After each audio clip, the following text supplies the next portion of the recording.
Hey, John. You were running. Transit got the best of me. Was that John who just walked in? You're not like quite in the frame. Sweaty John. That was John who just ran. Excellent. It had to be a hot day too, didn't it? It is, yeah. It's pretty do you guys know each other, Craig? No, I don't think so. No. Hi, Craig Miller. Nice to meet you. Craig did his PhD at SFU, and now he's at the with the GNS Science New Oh, Zealand. wow. with who? GNS Science New Zealand. Oh, okay. Yeah. Oh, John, Craig was always with them, right? But Yeah, I worked for them for a while, and then I took a break and did my PhD at SFU. But I was working a lot with Dom and stuff in the. So you're the Craig codes. from the list all the time? Yeah, probably. Yeah. I always see Craig. Who was that guy? So yeah, so I'm just in town for a day or two, so just stop and say hi. and then Craig, this is Behi. Hi, nice to meet you. Behi works on gravity problems. Oh, that cool. we're talking about. Yeah, yep. Yeah. Craig is the one that created the example that you downloaded from the internet. You know, you were running this LDM is for, right, like you know them all. That's his stuff. That's my part. Yeah. There we go, full circle. Well, you got a lot of traction on that stuff. Yeah, it's great. Yeah. Just cook it now. It's From cooler. the first author of the paper, yeah? Yeah. That is cited more than anything that I'm associated with. Yes. All right. Cool. Everybody's introduced. All right. Are we all still? I'm still here. I just had a pop up, but I think it's all okay. Cool. Okay. So there's a few things. I have the SimPEG notes up. I don't know if Dom has them or somebody can pop them up just so they're on the screen somewhere. Yep. We can maybe start with a few just like quick updates and then go from there. Do we want to start like around the table or do you want me to go first? Go ahead, Lindsay. Okay. Few items. So first of all, big shout out to Devin. All the discretized docs examples are now live. So you should check them out, have a look. There's still some work we need to do in the API documentation to get that building sensibly. Right now it's like, the documentation is building, but there's some strange, if you go and look, there's a bit of duplication of function definitions and things like that, which is kind of annoying. So if somebody has some time and wants to dig into that, that would be awesome. Feel free to like ping me and I can point you to where you should be looking. But for now, the examples are up, and so take a look. And if there's other things that you think are missing or questions that you still have as you work through them, like feel free to create issues, and those are things that we can all collectively work on pulling together. The other thing, so discretize 0.4.8 is out. So this includes some work that Joe has been doing and that Mike has been using for interpolation on octree meshes. So check it out. There should be a pull request coming in on SimPEG somewhat soonish that makes use of this for building wire sources in the EM codes on octree meshes. Cool. I was going to do a quick demo. I think I'm not going to demo this right now, but I will give a quick update about that at the end. Or I'll tell you what it's about. So I've been working with UV here at UC Berkeley. So he's one of the core developers with Jupyter. He's done a ton of work on Jupyter Hub. Really knows what he's doing on the DevOps side of things and like how to deploy code and things like that. And so I told him about the Geoscientists Without Borders project that we have and the fact that we're going to need to be able to send code, and we want to be able to send SimPEG and Python code and Jupyter notebooks to folks in Myanmar. But we don't actually necessarily know what kind of computers they're running, what kind of operating systems, and also what sort of internet connection we're going to have. So we don't want to be relying on, like, you know, being able to download Anaconda and then pip install SimPEG, because odds are the internet connection won't support that. and or the paths are going to be strange. So trying to install discretize could end up being a major headache. So what we've been working on is basically trying to set up a small, essentially, you can think of it like a virtual machine that you can run off of a USB. So we're giving you essentially like a computer on a USB stick. So you can plug it into your computer, restart your computer, and launch from the USB stick. And that'll include an Ubuntu installation, and ideally will auto-launch you right into a Jupyter Notebook for running DC forward simulations and or inversions. So it's basically like we're shipping a computer on a USB stick that plops you right into Jupyter Notebooks. So I'll get in touch with UV. There's a couple things I need to still figure out before demoing this, but we have like a very, very rough first pass at it working as of yesterday. So hopefully we'll have something to send to everyone and to demo in the coming weeks. It's not going to be immediate, but coming weeks.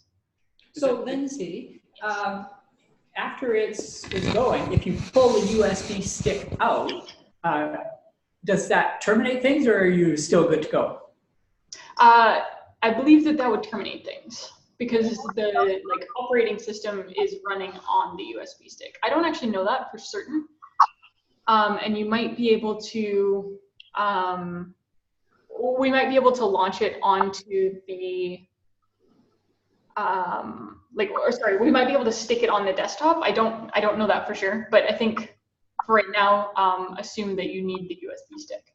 So we need to have, like, if we've got 50 people, we need to have 50 USB sticks. Okay. Is that using a Docker container or something like that? So it's basically using, I don't know if you've seen the repo to Docker project. So it's what Binder uses under the hood. When you give Binder an environment.yaml file, it runs repo to Docker. Yeah, yeah. And so what this one effectively is repo to ISO. And so an ISO being effectively like an operating system with software in it. And so, yeah, this is running some similar stuff under the hood. It's not actually running Docker, but we do use Docker to like set all the things up and create the file systems. Okay. Cool. Okay, so then the two other things, and there's no specific order here. On the 17th, I've been in touch with the folks at Plotly, and they're going to let us use a conference room for the day. And so I've asked us for starting at 9:30 in the morning that we'll have access to a conference room with whiteboards, TV screens, all that sort of stuff. So we can have a day to get something done and have a space that's away from the conference center, which I think will be nice for being productive. So there's a link to the location there, and we'll be on the 3rd floor. So if you follow that link and then go up to the 3rd floor and then say that you're part of the SimPEG team or mention my name, I believe it's Ashley should be at the reception to let us in. John, are you planning to be able to be there? It doesn't look like it. Okay. We're behind all the database partners, so I get to process instead. Kevin, can you mute yourself now? Oh. Thanks. Cool. Okay, and then the last thing that I wanted to point out, and I'm happy to give pointers on this and examples and things like that, but with the simulation refactor coming together, I would recommend for research codes that you don't want to be upgrading. So if there's stuff that, like, for example, some of the stuff for my thesis, like I want to just sort of leave it at the state, and if somebody wants to pick it up and work with it, they can, but I don't want to port all of that code over. So then in that case, what you should do is in the repository, make sure it's clear which versions of the code you should be using. So I can show you an example if that is helpful.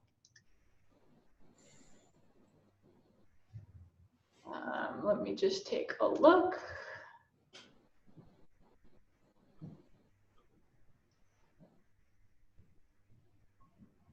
So here, if I share my screen.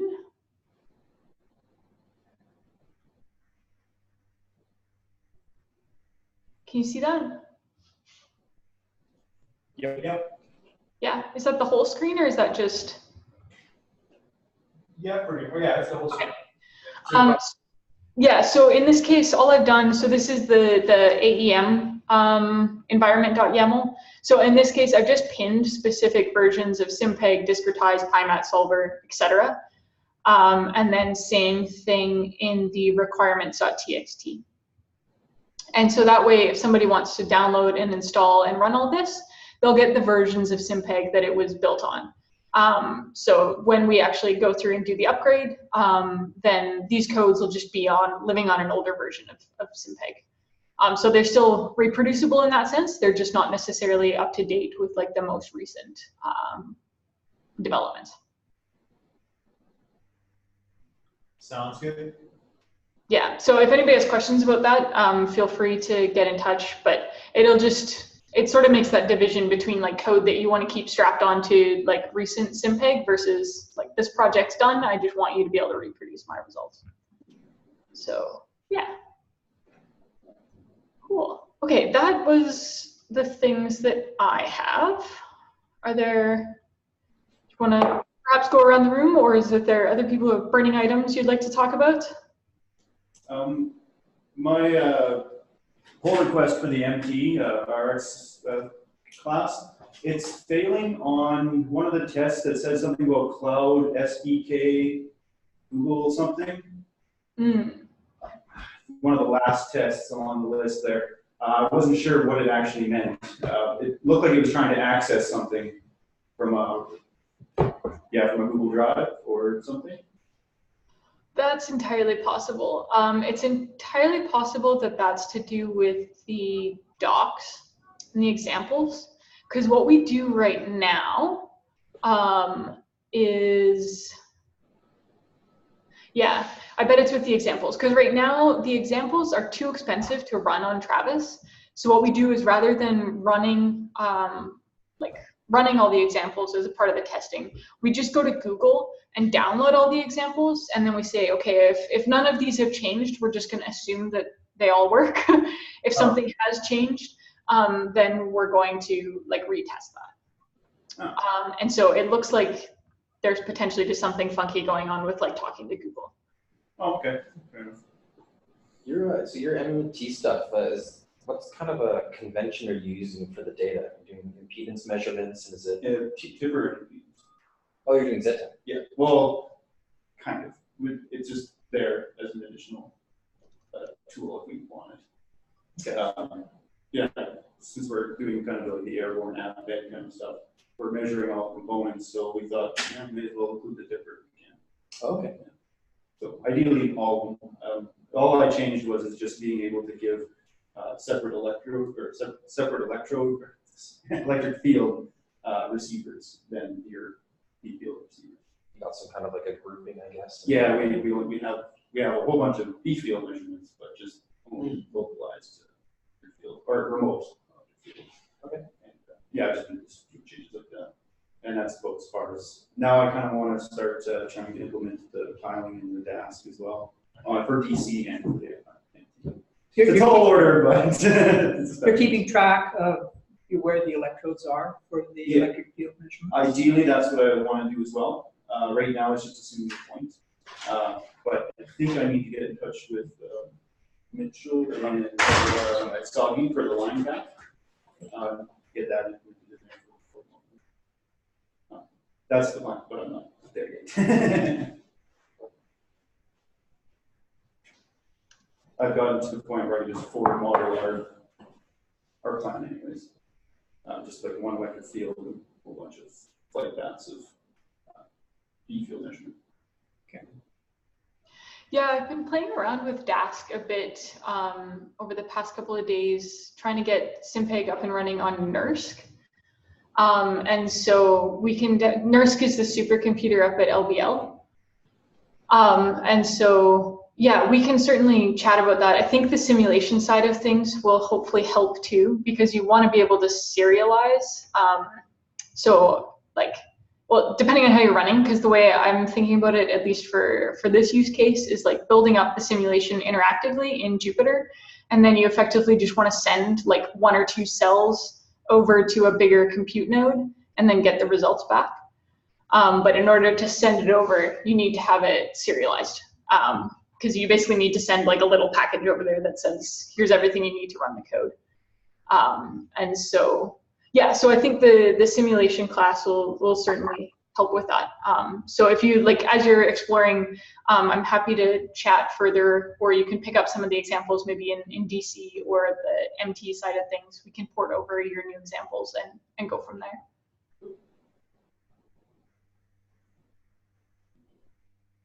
Cool.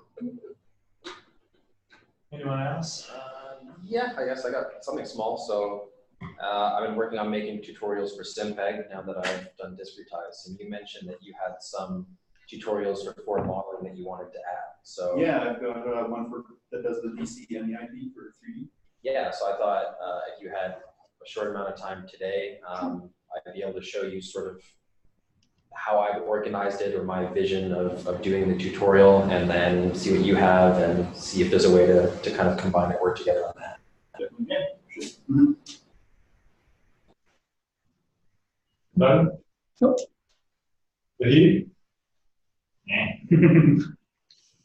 I could just say I submitted a paper working with Dom with his MVI code to JGR a couple of weeks ago on a Halimag inversion on a volcano in New Zealand. So hopefully that'll be out later in the year. So yeah. Excellent.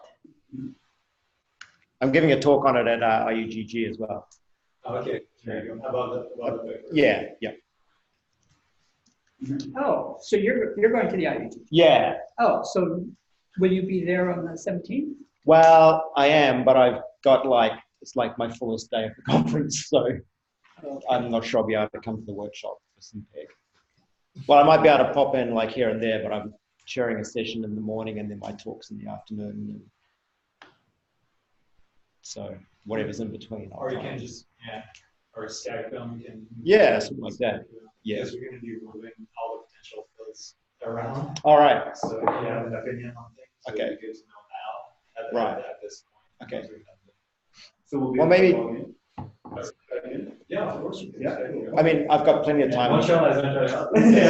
I've got lots of time. Really? Yeah. I've got time before, so maybe I can sit down with you or something. Yeah. With Lindsay, and just kind of get a preview and. A draft. Yeah. Okay. Yeah, unfortunately, that last day is like my busiest day, and then I'm leaving like at 7 o'clock that evening. So. Okay. Yeah. No problem. Whenever you can. Yeah. We'll try to do things better with the simulation class. I personally been working on just keep going with Nick on the DAS to be able to figure out the sweet spot in terms of like chunk size and number of processors, number of workers, and all that. It's not easy because it really depends on each machine. So nothing tangible right now, but we're working on it. I think doing a simulation, as you said, once you can reshuffle everything, it will be easier to work on other problem classes, or I guess other simulation classes at the same time when we see how things are applied. Because I started looking into the EM side of things, parallelized inversion. And where I got stuck is how data is handled, because right now we're doing dictionaries, right? We're doing smart things to pick out like frequency, blocks of frequency, the time or whatnot. But that doesn't work really well if you want to try to do matrix. That's operation. So we'll have to look at it together. Yeah, Dom, if you have if there's little examples here and there, you're able to keep perhaps just like running notes on this, that would be really helpful. Because actually, so the data class And one of the things that I think would be great to get your thoughts on is actually if that should just be Xarray rather than basically NumPy plus our own dictionary. Absolutely. Yeah. If you can convert everything into Xarray vectors or matrices, then or Xers, then it's that's ready. Otherwise, we'll need to tweak stuff in the simulation class when we call for the fields or for the model. I guess one of the fields.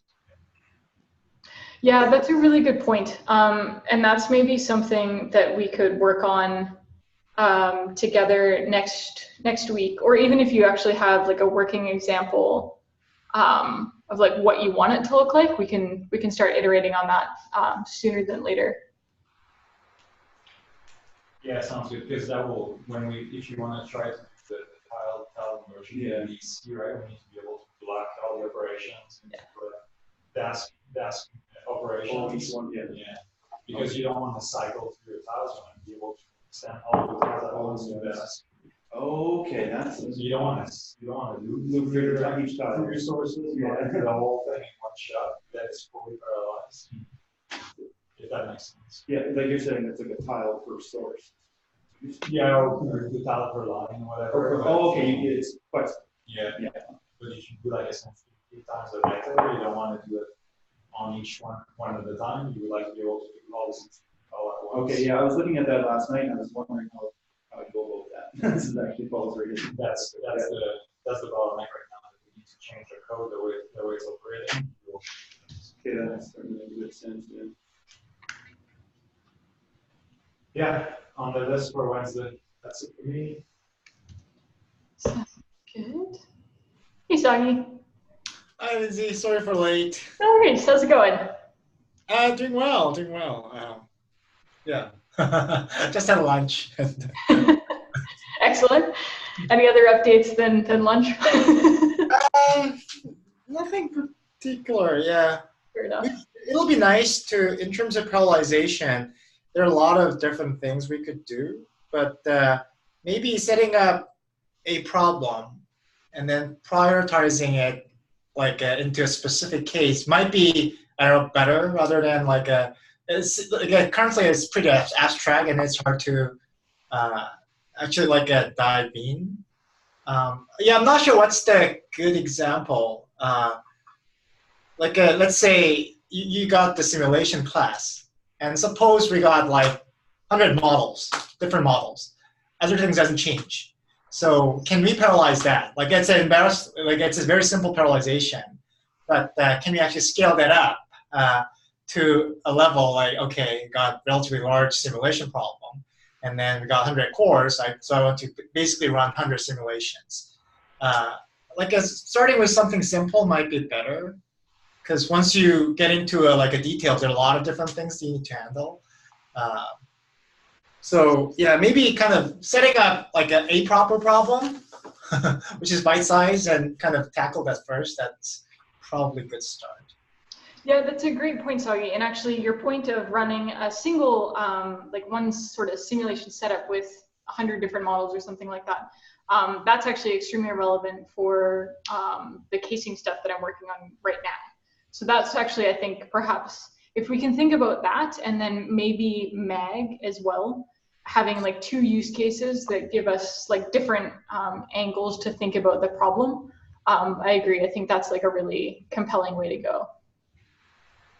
Sounds good. So that's a simple problem. Cool. Yeah.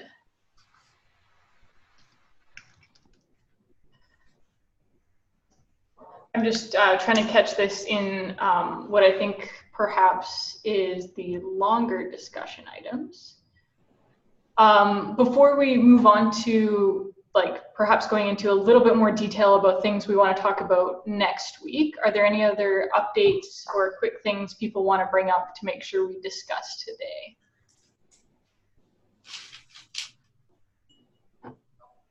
Not so much a discussion, but just a question, John, from you. Has there been any feedback from Seabridge about the results? And if not, what can we do? Because Stoggy's going to be giving his talk soon. It's getting down to it. So apparently the guy's still in London for this wedding. But push as much as I can through the end of the week. But hopefully, he should be back by next week. I should be able to bug him enough to get something by then. But yeah, it's been radio silence right now. Okay. Is there anything I can do from this end at all, or? Well, actually, let me sit down and I'll get it. I think Ben is another guy. Maybe I'll just send an email to him and see if there's something that he can at least give us something. Yeah.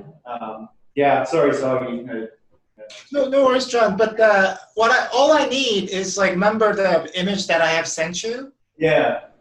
Gold essay and the comparison with inversion reserved. Like, is this like just a sanity check? Is it somehow making sense, or not? So like that's all I need. Like I don't want to make a lot of comments. So yeah, that's all I need. Yeah, it seems like I thought he would be pretty excited to see that too, but there's been nothing yet. So yeah, sorry, I can try to get some more contacts, but yeah, it's best I can do right now. Okay, well that's fine. But if there's anything that I could do from this end, like just another email to somebody or whatever. Yeah. A little nudge kind of thing. Yeah. Sure. Okay. Yeah. I'll get back to you today or tomorrow. See if I can get somebody else to contact you. Okay. CC everybody into it. Maybe if we get a group enough on the CC. Yeah. Well, you never know. We'll start seeing like, hey, you want this? Get some input.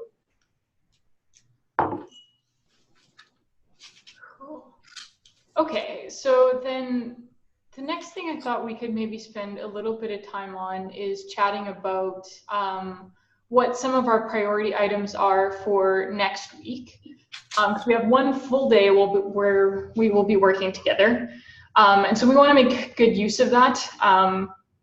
It'll go quickly, but I like having face-to-face time is huge for just like getting through stuff, especially like structural and high-level things. So Thibaut started an issue. And so one of the items being talking about the simulation class, a bit of discussion on some of the examples and tutorials and documentation. Let's see. Yeah, and then Dieter's interested in like plugging in other forward modelings. So that's sort of all to do with the simulation class. The other ones from today, so the data class, parallelization. The other thing that I think would benefit from, there's a couple things from conversation. One being, how do we want to deal with receivers? Because I think right now we have, there's some suboptimal things going on with the way that projections are created when you have multiple receivers at the same location but that are measuring different fields. So right now, for example, in the electromagnetic simulation, if you are measuring E fields, and you're measuring EX, and you're measuring both the real and the imaginary component, we actually create a projection matrix for the real part and for the imaginary part, and it's exactly the same. And so that is a bit inefficient, especially when you're actually looking at how long it takes to do some of these projections and do some of these derivatives. And so we need to think through how the receiver classes are organized, and if perhaps, yeah, there's a few different ways I think we can think about this, and I know that Dom has run into this in magnetics as well, is that you want to be able to figure out like what are your unique locations. And so we can think about doing this at the survey level, I think. We could also think about creating like a location object that actually has a unique ID, and then you can pass that object to multiple receivers, and then we would check and say, are these things the same? Yes or no? And it checks it by the UID, not by doing a NumPy matrix comparison, because that gets challenging because you're comparing floats. Yeah, so that's something to think about. Or just a property, right? It could just be an integer property that the survey has.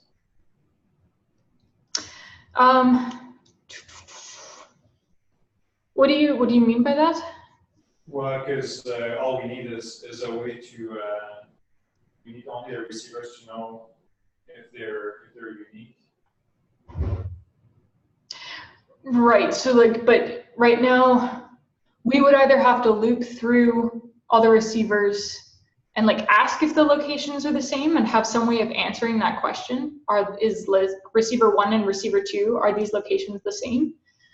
And we wouldn't want to do that by comparing NumPy arrays. No, but it would be on creation of the receivers. Either on the load or, because we're going to be creating the receivers only if you load a survey file or if you create an experiment. And you could create a list of receivers and a list of, let's do the same thing that UVC is doing, right? That LDAP is doing.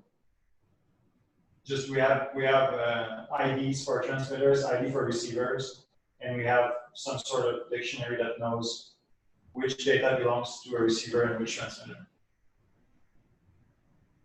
Okay, because the thing that I guess I get, do you have a sketch of what that looks like, or like a pseudocode sketch? Yeah. Okay, that would be helpful. Could we do something in a way similar to GIF tools where we specify, a common types of surveys? So let's say we were doing, I don't know, like an FEM airborne survey or something like that. We have like a transmitter loop and then an associated receiver loop. So if we had some kind of functionality where you said, create me this type of survey, and we'll know what the shape of that projection matrix or other things like that are, then we can have it be a property of that survey object and create it efficiently. But one of the things that we had with SimPEG is we could just arbitrarily make transmitters and receivers and attach them together, and we can still keep that. And maybe it's not as efficient if you want to do something really weird, but we could have a method for creating a standard survey type, create these projection matrices and things efficiently, but still leave what we have if you wanted to go and do something that's very abnormal. That's a really good point, Devin, and I think that actually sort of brings me to perhaps like another level of conversation that I would like to have, and that's the idea of something like the SimPEG drivers or the run files, or like Plotly has Plotly and Plotly Express, which is like a lighter a wrapper layer. And so I would see what you're talking about here, about having specific surveys that are sort of like, we can make some assumptions because we know it's an airborne survey, and we know it's airborne time domain or frequency domain or whatever. So like there are constraints in there that we can take advantage of. I would see that living a layer above core SimPEG. So it's not something that we would do inside of the like survey classes exists right now, but is like a layer on top. Yeah. So in the end, you still have something where you're going to feed it in, and you got to do a check and say, do I have unique locations, or are there? Yeah, I see what you mean. Yeah. So that's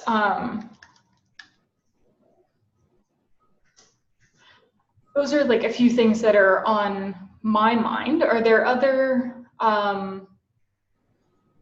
specific topics or like burning items that you really want to make sure get prioritized and discussed? Because this is already a lot of things, which is fine, but we'll need to think about how to prioritize for that day.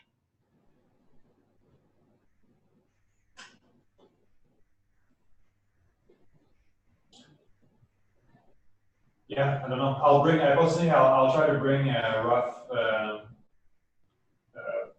version of what PF should look like following your simulation, and then I think that could go pretty quickly if I'm not too wrong.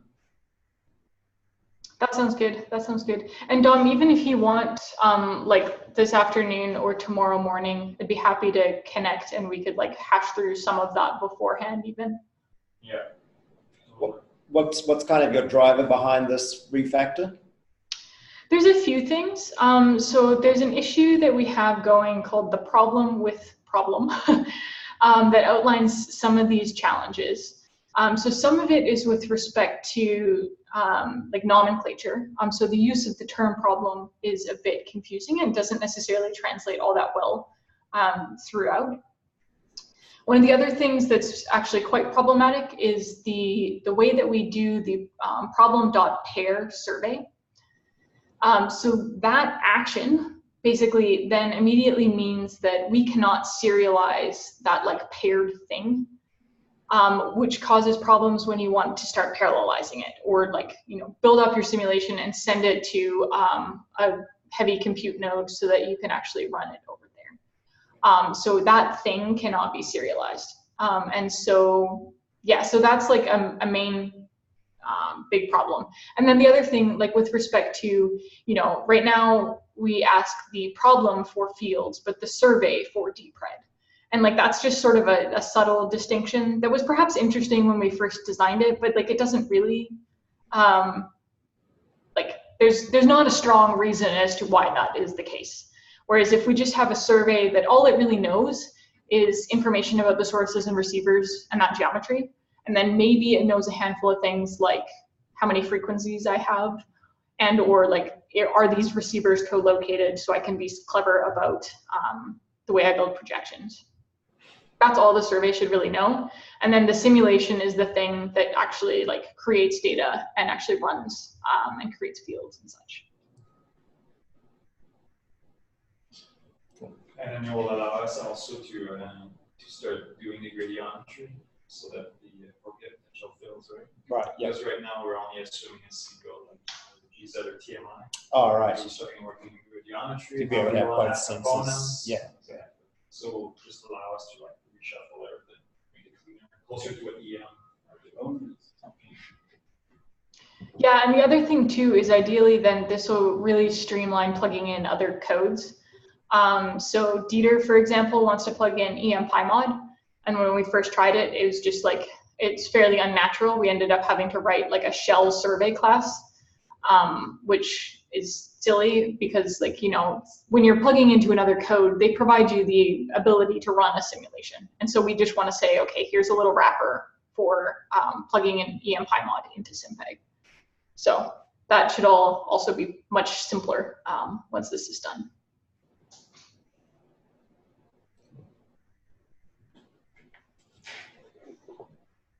Cool. Yeah, I don't have any other items to talk about other than perhaps like, yeah, thinking through some of these things that we want to talk about, and maybe we can actually start sketching out issues for each of them so that we can actually have a bit of a template to discuss and have like thought about it by the time we all meet in person. How about the octree code? Like, do we have like a kind of most of the important utilities, or what's our status in terms of octree code? Is there a problem, or like are we good to go? I have used some, but I wasn't exactly sure where we are. I think Dom and Mike have probably been the heaviest users of that. What's your? I've done what I needed to do. I mean, once you guys start doing more EM, I'm sure something else will come up. But Okay. on our side, it has been really useful. I'm running it all the time. Yeah, I've been running all the DC stuff. And things that were taking like 500 gigs of RAM are now like down to like manageable. Yeah. But it was having that interface problem with the cells or the octree levels change. Right. But as soon as I went to simple there. Oh, you tried simple? Yeah, and simple, it cleans it up quite a bit. I even found sparse seems to clean it up a bit too. Yeah, because it'll simplify your solution, right? But it doesn't get rid of it. It's still. It gets rid of the small things. Yeah. I think at some point, if Joe could parallelize the mesh creation, like at the sea level, it's just creating the meshes at some, now is kind of the slowest part, even though it's faster than it was. Other than this, I think once we get to trees that are bigger than 512 in dimensions, 512 by 512, it's starting to take a lot of time to create, even though there's not that many cells in the final mesh. Just the initial creation time is takes a while. So I'm sure there's some optimization that we could do under the hood. But that's all I can think of. Yeah, it'll be nice to kind of bring up because it depends upon the problem that kind of generating like a tile mesh might be a little bit different. And then like an averaging process also a little bit different. So I think it'll be nice to bring that up, what kind of functionality we need. And like, not sure. I have used it, but the current version for interpolation not as fast as I expected. So yeah, so I'm hoping to develop it more. Well, supposedly. Joe will be there. Go for it, sorry. Joe will be there. Yeah, so it'll be great to talk to Joe and what's his like opinion about how do we update that. The next release, he will give us access to the parent and children of a cell, which will help us a lot to be able to create those interpolator. Because right now we kind of need to guess which cells are in the lower branch. That should he pulls this. What's that? that should be in now as of yesterday. Right. So I didn't look at it, but we'll be able to review how we're doing the interpolator for the tile map. That's good. Are there functionalities within the sort of UBC Octree codes that we want to make sure that we could emulate within this in SimPEG? I mean, are there still things there that we could make really good use of with respect to how it's kind of set up or what it's doing, and then bring that over to SimPEG? I think the UBC interpolation function, it's the main thing, because what it does, all the global mesh is exactly the same, and then cells are all nested. So interpolation is just like summing things up and then considering the volume. So that way it's actually making really fast. So it'll be nice to have. I guess Joe has like pretty good idea of how to do that. I'm like, personally, I'm not sure how efficiently we could do that. That's about that was going to say is the interpolation. And actually, Deer has had the same question. He just wanted to do a model like a mesh-to-mesh interpolation, and the easiest is hitting trees. But I think if we could have the utility to be able to map directly one mesh to the other, that would be a good utility to have. Right. Yeah. So some kind of good interpolation function and fast. That's what we have something working and good enough. But yeah, if you can get a little bit faster, that'll be really good. Can I ask maybe Dom and Soggy, would you guys be willing to write up an issue that just sort of outlines like some of these big picture asks and goals and like things that we want to talk about on Discretize? Yeah, I'll do that. Okay, I will just ping you guys on the Google Doc here, just where we've got that down. One other thing that I think would be interesting to chat about, I don't think that this is necessarily a high priority item for next week, but I think it's worth putting on the radar, is thinking about how we do plotting and visualization.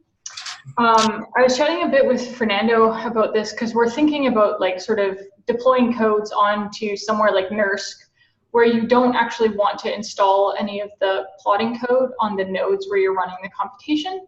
And then, but you potentially want to run a computation and send data that is plottable back to your notebook.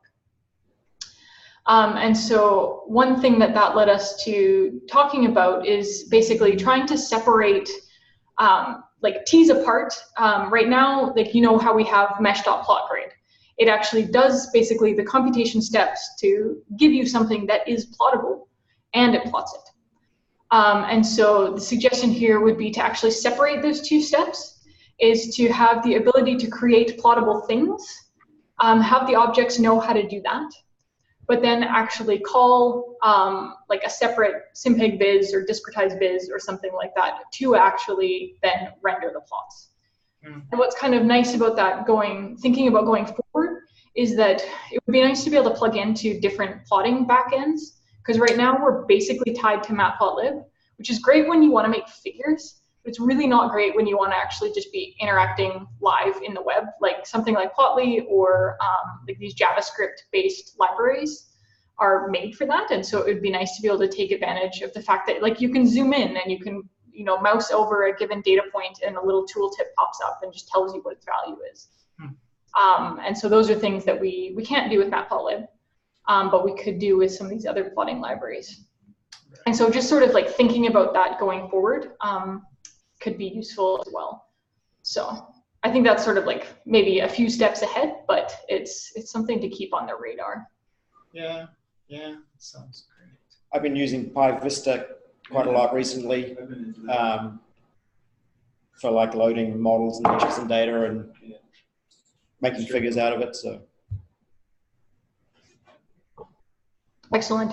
And I think actually in a lot of ways, the way that SimPEG currently interacts with PyVista is somewhat in line with that, because we go through the OMF format into PyVista.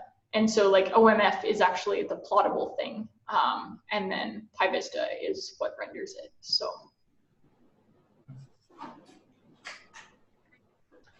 cool. Okay, so there's, I think, what I'll try and do for some of these where we have issues started in these notes, I'll post the links to the issues in the notes afterwards. And then if people are willing to just chime in, and if you have a use case or a minimal example of something that would help guide some of the conversation around the data class or parallelization or receivers or any of these topics, then we can have them all at hand next week, so that we don't have to, you know, spend time digging around to find the example we were thinking of. Sounds good. Okay. Any other items people want to go over?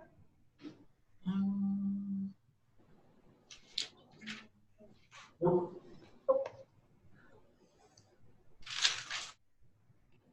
All right. Cool. Well, we probably will have no video call next Tuesday because we'll all be in Montreal, and I will see you all in person for sure by Wednesday at least. But there will be an ability for people to kind of Skype in or somehow connect in. How does that work? Because both Yago certainly wants to do it, and you guys I wouldn't mind, yeah. might want to be doing that. So Yeah, sure. We can use this Zoom channel again, and maybe the thing that we can do with these bullet points that we have here is actually transfer this over to the issue that Thibaut started, and perhaps come up with like a bit of an agenda, and then from there we can make sure that there are appropriate times for people to chime in, and like when does it make sense. Probably earlier in the day if that works for Yagua and John, so that like, you know, we can spend some time talking and then go do some stuff and then perhaps regroup.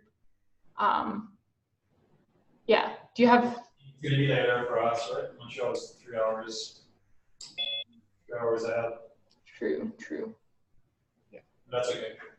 Well, yeah, okay, maybe the thing to do is like we can get these items down, and then let's figure out, like John, for example, what items do you want to be sure to be in on the conversation for, and then we can just make sure to put that at a time when it makes sense for you to be able to join us. Sounds good. For Yagua. It's mostly the MVI stuff, just to keep up with what you guys have been changing, because I'll try to keep that side of my code up. Yeah, that's good. Cool. Sounds like a plan. So, for somebody now to access what you've just recorded today, what's the link for doing that? Like the video or the video? I need to upload it first to YouTube, and then that'll create a link. So in an hour, I can send you a link. Okay. Yeah, but the notes are live right now. And those, I can send you the link on Slack. Oh, it's already actually on. If you go to SimPEG General, it's there, or I can send it to you, and I'll stick the URL for the video in there afterwards. Okay, that'd be great. Sounds like a plan. Perfect. Yeah, well, feel free to ping if anybody's working on the simulation class or wants to chat about moving stuff over. I'll be around this afternoon and be happy to help migrate codes. So.